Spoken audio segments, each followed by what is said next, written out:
Hi, loves. Today we're diving into a story full of twists, turns, and emotions that will leave you thinking long after it ends. So sit back, relax, and get ready for the ride. If you haven't already, hit that subscribe button, like this video, and share it with your loved ones. Trust me, you don't want to miss what's coming next. Let's begin. It all started one Saturday evening at a charity gala. Chioma had dragged Anita along, insisting she needed to meet people and stop hiding behind books. The ballroom was filled with wealthy men in tuxedos and women dripping with diamonds. Anita felt out of place in her simple gown, but Chioma whispered, "Relax, babe. Just smile. You never know who you'll meet tonight." That was when Desmond appeared, tall, broad-shouldered, with a commanding presence, his eyes locked on Anita from across the room. He smiled, a slow, confident smile that made her shiver. Chioma noticed and nudged her. "Girl, that one's looking at you. Don't tell me you didn't see it." Before Anita could reply, Desmond walked straight to them. "Good evening, ladies," he said in a deep, velvety voice. "May I join you?"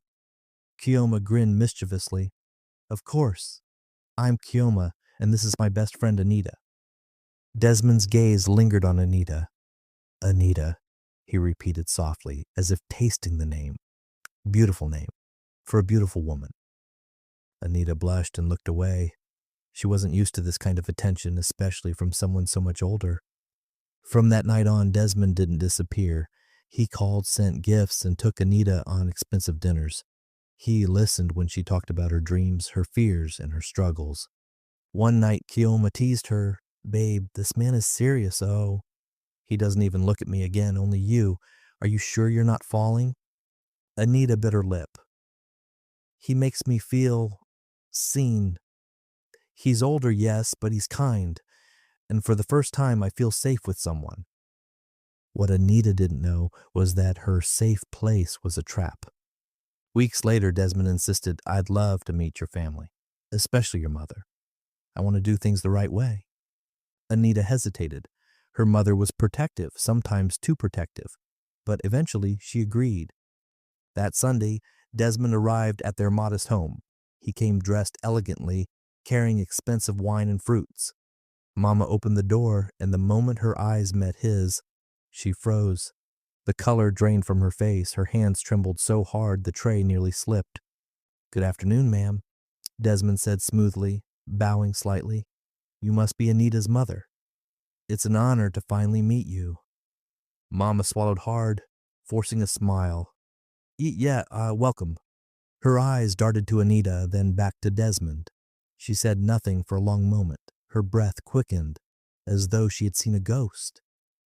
At dinner, Anita was glowing with excitement, introducing Desmond proudly. "Mama, this is the man I told you about. He wants to take care of me. Isn't that wonderful?" But Mama's fork clattered onto her plate. She stared at Desmond, who met her gaze with a knowing smirk.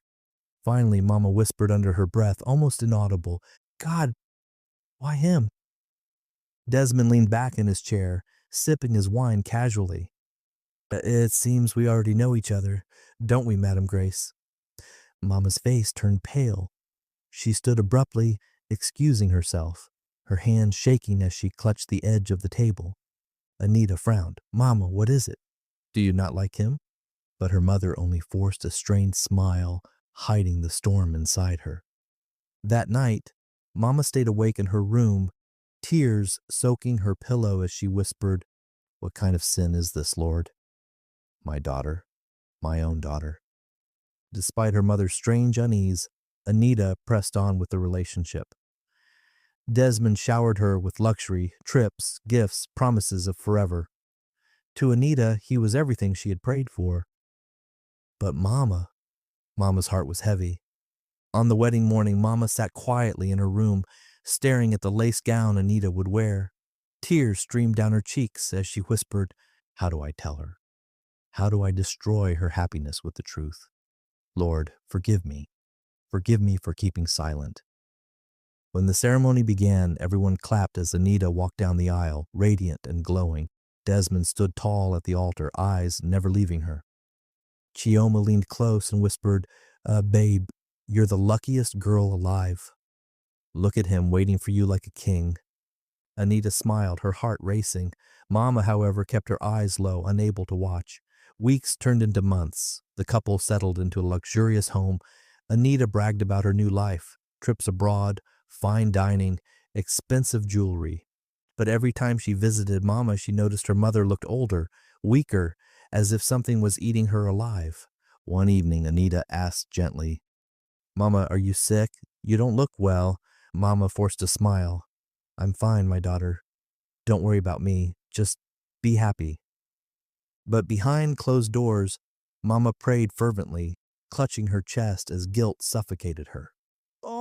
It happened one stormy night. Anita returned home early, only to overhear a heated argument between Desmond and her mother, who had secretly come to visit. "You shouldn't be here," Desmond hissed, his voice low but sharp. "I warned you to stay away." Mama's voice cracked. "How can I? She is my child. You can't do this, Desmond. You can't keep lying to her." Anita froze in the hallway, her heart thundering.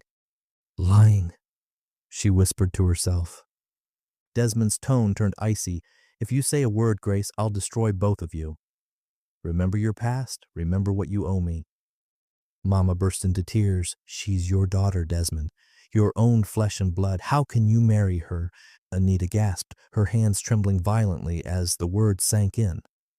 The walls seemed to close in on her. She pushed the door open, eyes wide with horror. "Mama, what did you just say?" Both Desmond and Mama spun around, shock painted on their faces. Desmond tried to mask his panic, stepping forward. "Anita, listen." But Anita screamed, her voice shattering the silence. "Tell me it's a lie. Mama, please. Tell me this isn't true." Mama collapsed onto her knees, wailing. "I tried to protect you. I thought he was gone forever. Forgive me, Anita. It's true. Desmond is your father." Anita's world crumbled in that moment. The man she loved, the man she had married, was the same man who had abandoned her mother years ago. Anita staggered backward, clutching her chest. "No, Kuna, this can't be happening. You both betrayed me." Desmond reached for her, but she pulled away with disgust. "Don't touch me. Don't you dare touch me." Mama sobbed uncontrollably. "I wanted to tell you, but I was afraid of losing you, afraid of your pain." "Forgive me, my daughter, please." Anita's tears poured like rain. She turned to Desmond, her voice trembling with rage. "You knew. All this time you knew. How could you? How could you do this to me?" Desmond's face hardened. "Because I wanted you, and I always get what I want." His words cut her deeper than any blade. Anita let out a heartbreaking scream, then fled into the night barefoot, her wedding ring slipping from her finger and hitting the cold floor. Anita didn't return home that night. She wandered through the rain, her gown drenched, mascara streaking down her cheeks, her heart shattered into pieces she thought would never be whole again. For days, she locked herself in Chioma's apartment. She couldn't eat, she couldn't sleep. She stared at the walls, replaying every moment with Desmond, every smile, every kiss, now poisoned with truth. Chioma tried to comfort her. "Babe, please eat something. Don't let this kill you." But Anita whispered, hollow and broken, "How do I survive knowing the man I loved is my father? How do I forgive Mama for her silence?" Eventually, Anita returned to Mama's house. She stood in the doorway, her face pale, but her eyes burning with pain. Mama rushed to her.